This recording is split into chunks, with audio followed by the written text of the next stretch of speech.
Okay, Member from thank you, Verby Mr. Lougheed, go ahead. Speaker.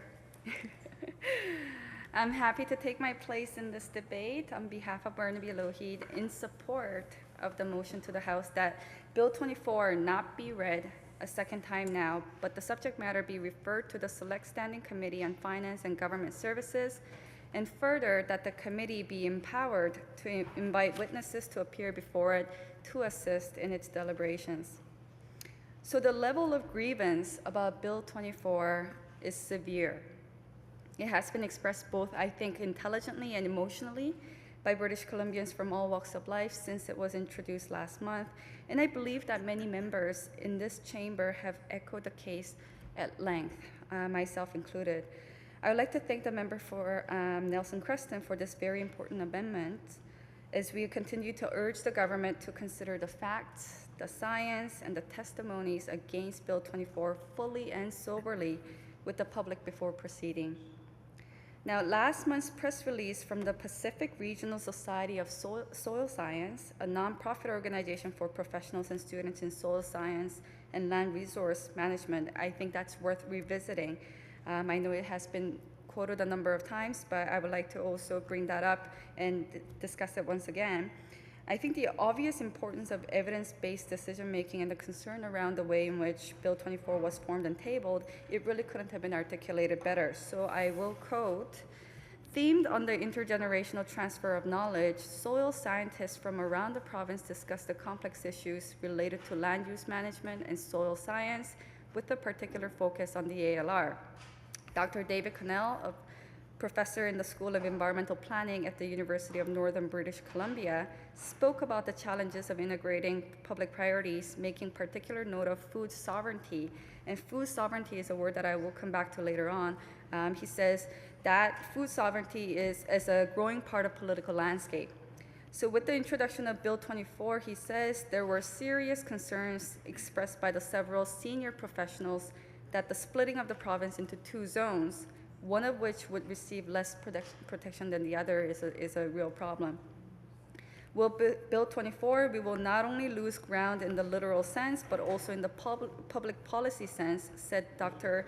Art Bumke, Professor Emeritus in the UBC Faculty of Land and Food Systems. The ALR was established because local and regional authorities could not be relied upon to protect our scarce and irreplaceable farmland from non-farm development. The proposed 6-panel system contained within Bill 24 potentially takes us right back to the 1973 situation that gave rise to the establishment of the provincial ALR and the Provincial Land Commission in the first place. And the report goes on, and I quote, criticisms from Bill 24 came not only from the established soil experts, but also from students and young professionals. And the reduced role of science as the basis for protecting farmlands within the ALR is deeply troubling. Where is the evidence that Bill 24 will help the ALC preserve agricultural land and encourage farmers to farm it? I think the evidence points to the opposite, is what was expressed by Drew Yates, a soil science graduate student at UBC. Carolyn King, the communications director for PRSSS, echoes the same with a quote, the majority of our 140 plus members are natural resource and soil students or young professionals, and they know that government policy decisions taken today will affect their lives in the future. We are the ones with the most at stake in the maintenance of sound science-based policies for land use decision-making, such as the ALR. And the last quote is it says, the dominant feeling at the workshop was that the soils that are represented by the ALR are unique in their productivity. They have been protected by the ALR for 40 years, and Bill 24 threatens the degradation of both of these soil systems and food production dependent on them, end quote. So we have scientists choosing vocabularies like food sovereignty, which is different than the term food security, even though the two terms are frequently used interchangeably. While the food security refers to the community's ability to access food, food sovereignty, on the other hand, it involves a sustainable, long-term process in which a community can actually establish its own food systems and produce its own local products without being subject to the fluctuating international markets or being dependent on external sources for acquisition. So food sovereignty considers the political, geographical, and environmental aspects of the community, and it's planned for action in response to the problems or in shortages or needs as they may rise. So for this debate, this particular debate, I think it's entirely relevant and actually imperative that we zoom out a little bit and look at the big picture to put things in perspective. Why is this motion on the floor calling for consultation for this Bill 24?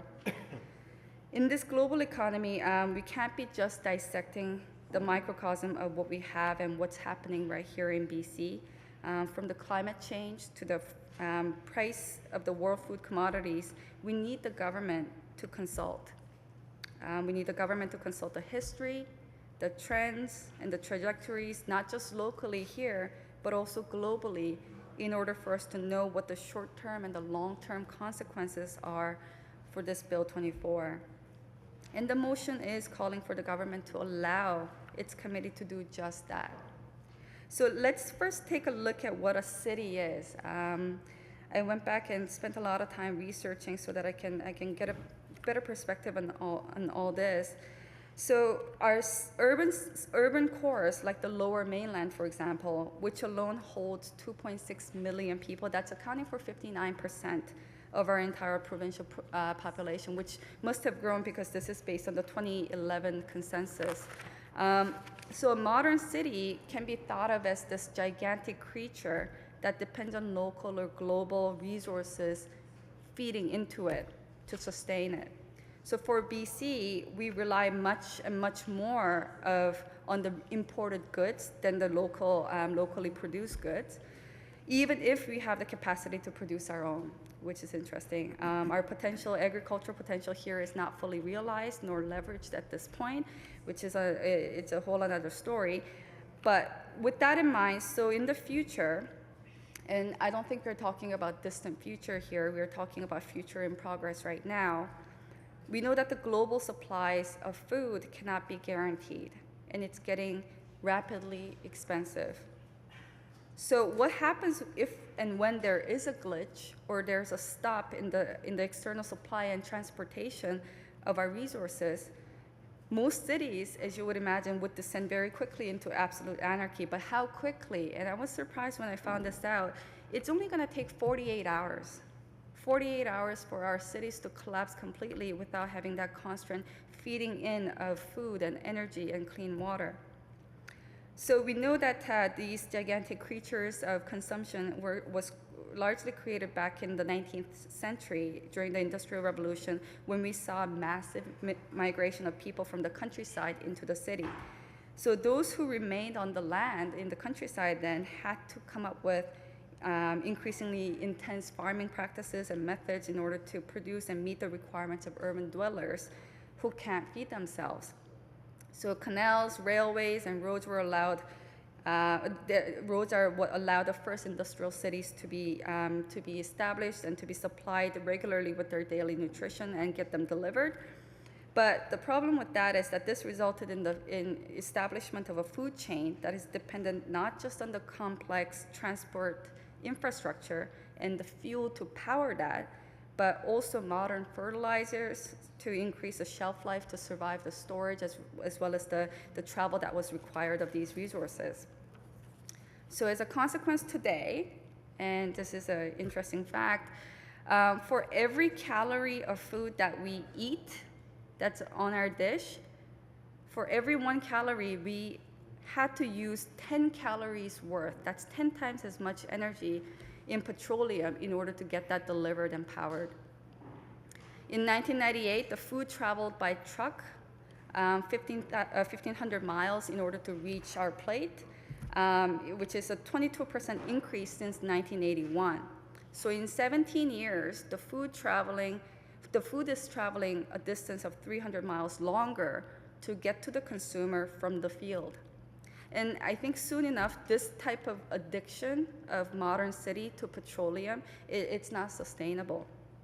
So it is evident, and we have all the signs and the signals. Food, energy, water supplies are uncertain if we continue to rely on them externally. The global population of city dwellers continue to increase. And as someone in her early 30s, I mean, for me, I hope to have good 50 more years of life. I can't even foresee what life or what this world will look like for me when I'm gray-haired, let alone worry about what the next generations will have to face. And I'm probably as optimistic as they come, but when I look at the prospects, it looks worse and worse. And especially when I'm facing a legislation like Bill 24, it's hard not to be pessimistic about the future outlook. So I don't think the description's short-sighted expresses the gravity of this bill. I don't know how is it that we are sitting here in this people's house on taxpayers' dime, that we are even wasting a breath debating a bill like this, when we should be discussing every possible way for our society to become greener, leaner, and more self-sufficient. So now that I've talked about the state of our cities and what it really takes to sustain the populations that are in them, I think the next natural consideration is for us to review the current sources of the supplies, their availability, our ability to access them, and all of this in the global context of what is happening with the legislations and policies of other jurisdictions, and also in respect to the extreme weather events, which are being exacerbated by the climate change, as we know.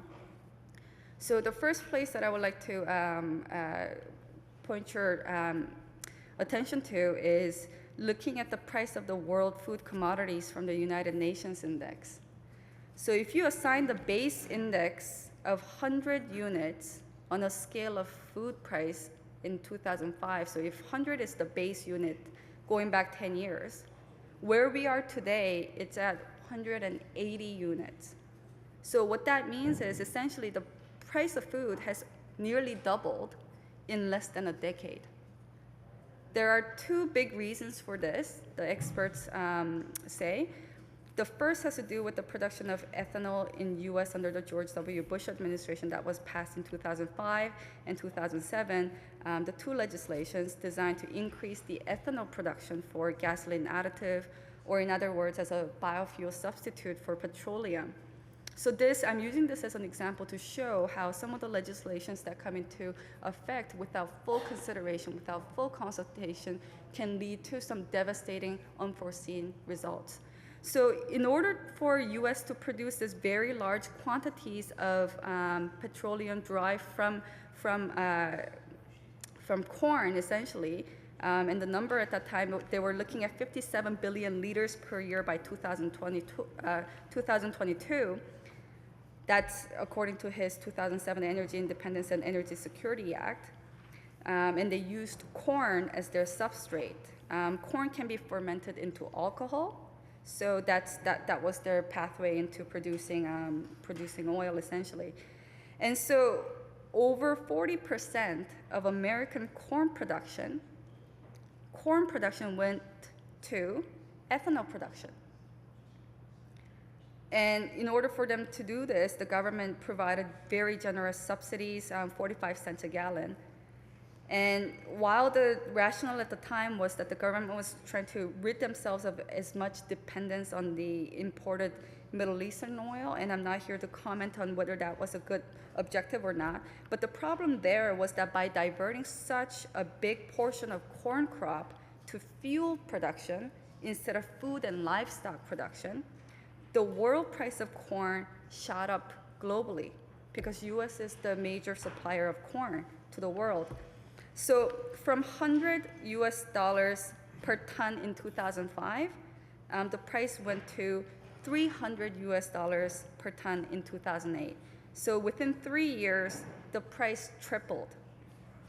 And of course, when you see money like this, this led to many farmers choosing to look at corn as their next agricultural gold mine, and they allocated more and more of their land and operation towards exclusive corn production. And of course, with the increased production of corn, the supply was starting to meet the demand, and that's somewhat put the price point in check. And the price did adjust a little bit, but it never came back down fully, and it stabilized at about $160 per ton. So from 100, it went to 300, and then it stabilized at 160, which means it never really went fully down to the 100 that it was before. And of course, when things are 60% more expensive than what it was, the direct net effect of that was that livestock that were previously fed corn needed to be fed cheaper alternatives than corn. So that was the wheat and barley. So there was now more demand for wheat and barley. So what would happen next is that in return would shoot up the price of those grains in the world market once again. So this domino chain ultimately backlashed in the global economics, and we saw various food riots around the world. The tortilla riot in Mexico, there was a riot in West and East Africa, and most recently in Egypt in 2011. So we're not even talking about the level of butterfly effects here. I think this is just a logical linear cause and effect consequence from legislations rolled out without full consideration, without full consultation. Now, the second contributor to the increased food costs is the extreme weather events due to the ongoing global warming, as a lot of the members know. And we hear the term global warming and the climate change so often these days that I'm afraid that we've become numb to it almost to the real severity of this problem. But I would like to face the reality. It's something that I'm gonna have to continue to face for the next 50 years of my life. So there's no denying that we have been seeing increased number of intense heat waves, droughts, as well as intense rainfall and floods. So this is not going back too far. In the summer of 2010, there was a heat wave that began in Russia that I would like to focus on here. And this heat wave parked for 62 straight days, setting record temperature highs over the entire western bloc of Russia. So what does that mean? Is it just a big air conditioning bills for everybody? Some blocks selling like hotcakes? That's not just the net effect of it. As a result of this hot and dry spell, Russia lost one third of their entire wheat crop for that year. 1/3. So what that meant is that the Russian government had to close its borders on the wheat export just to meet its internal demands. And given that Russia is a large provider of wheat in the global market, when they shut their doors, and what that means is obviously it's going to affect the overall availability of the crop in the global market. And that meant that not only did Russia lose $15 billion worth of GDP for their economy, but this also decreased the wheat availability, shooting up the price globally from $180 per ton to $350 per ton in a year. So in 1 year, the price nearly doubled. And that was the net effect of just one climate event in Russia. But it's interesting to note that at the same time, in the same year, the Canadian prairies also got an intense record rainfall in Saskatchewan and in southern Manitoba. So what happened with that rainfall? We lost 1/5 of our Canadian wheat production that year. And that if we don't stop there, Pakistan had record monsoon rains in that same year. And in that same year, Queensland, Australia got hit by another record cyclone. And it was a record because the Coral Sea immediately east of Australia was at a record high temperature, and that added more energy to the cyclone. And that, of course, that cyclone devastated the agriculture in Australia as well. So we have extreme weather events that we saw clustered up all in 1 year in Canada, in Pakistan, in Australia, in Russia. And these are just only some of the string of extreme weather disasters that occurred around the world and since that 2010. So when you put all these events together, between 2011 to 2012, price on the food index went from 135 units to 190 units. 135 to 190, that's an extraordinary rise in the world commodity food price, and they are directly attributed to these extreme weather events. So that takes us to the next critical point, which is the fact that the price has not come down since. It hasn't come down. As of today, it is still up in the 180. I mean, it went from 135 to 190. It's at about 180 now. And there's no prospect of this coming down because the world population keeps increasing, the demand for food and livestock keeps increasing, and the demand globally has doubled in the last decade. So I've heard many members mention throughout this debate referring to the drought in California. And it's a good thing that they bring that to the attention of the House, because a drought in California isn't just a problem for the Californians. Their problem is having a serious impact on us here in BC, because the vast majority of our fruits and vegetables come from the Central and Imperial Valleys of California. And so their production is way down this year with no water. And of course, they will get rain at some point. So the drought will end at some point. But the point here is that the probability of such drought in the future is becoming increasingly intensified, and it's increasingly likely. So floods, droughts, and other natural disasters have always been with us throughout history. But we need to just remember that these natural disasters are not so natural anymore. They're, in fact, with global warming, these things are happening at unnatural, epic scale, more intense, more prolonged, and more frequent, which means we can't and we should not be relying on or continuing to rely on external land, what's being produced in US, what's being produced in overseas. We shouldn't be relying on those to feed our cities here, to supply our cities here. And of course, the transportation of goods is getting more and more energy intense and expensive. So that makes our agricultural land reserve today in our province an absolute. It's not an option. It's an absolute, it's not an option.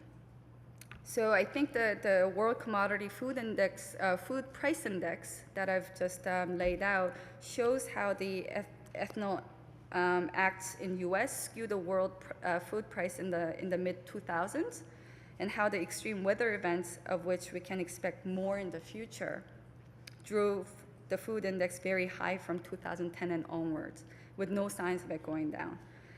So we've entered this new era of more expensive food in real terms.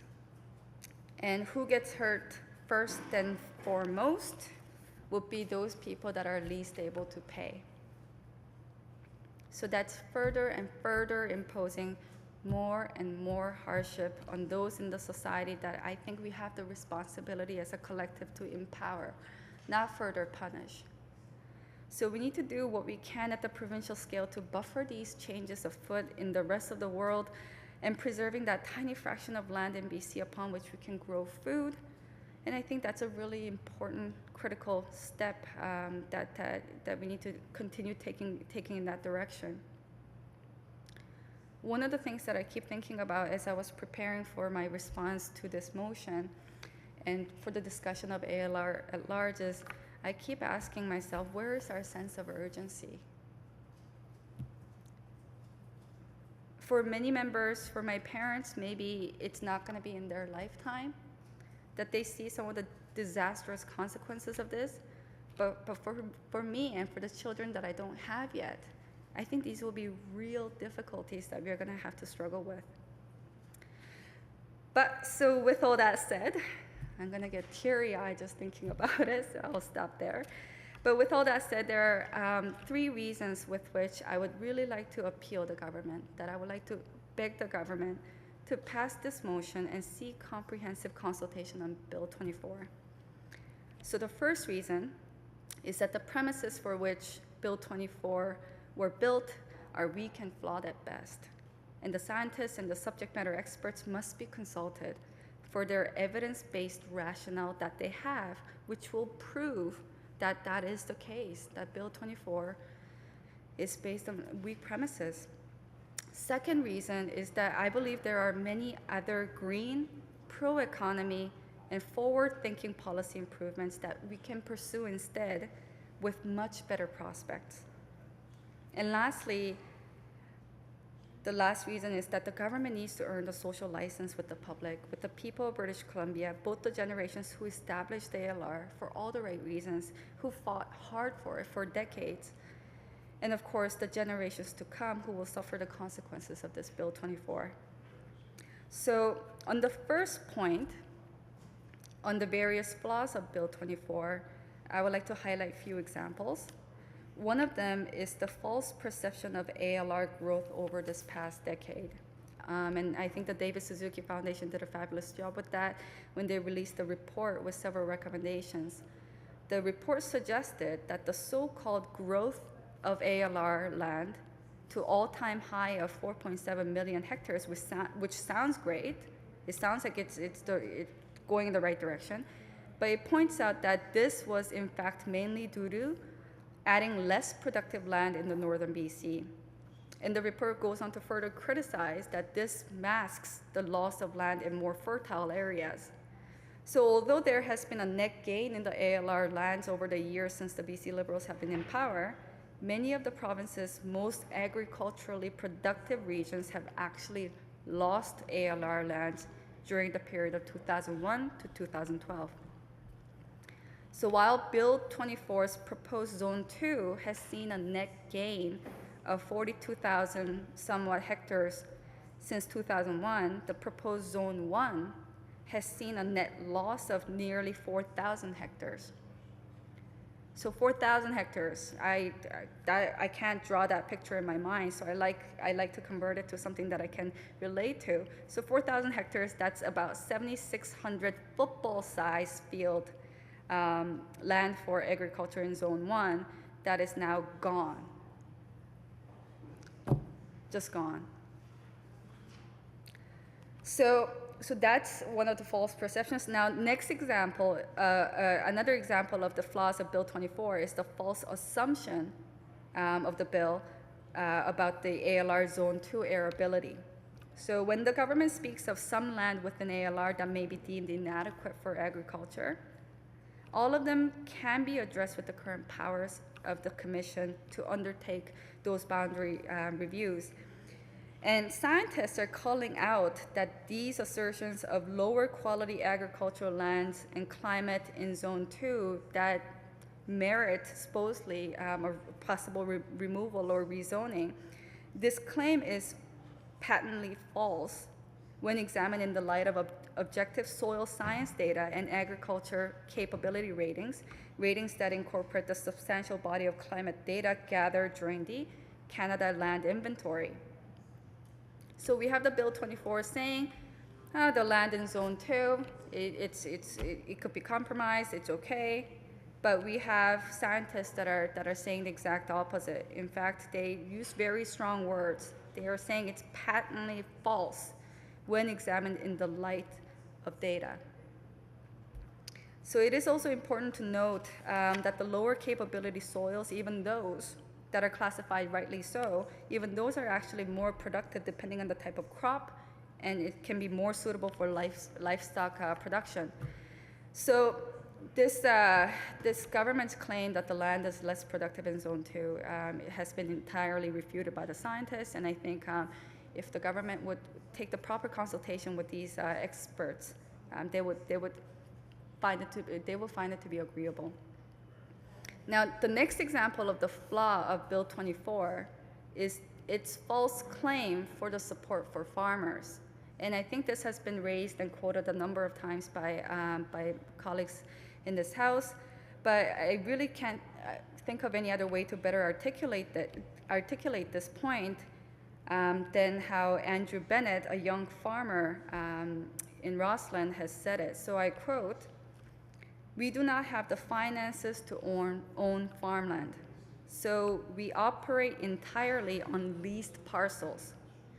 Your ALR proposal is a disaster waiting to happen. My farm depends on the well-to-do folks who have bought farmland for an estate, but with no plans or knowledge for how to use it. Not being able to develop on it ensure that they are willing to cooperate with farmers such as myself.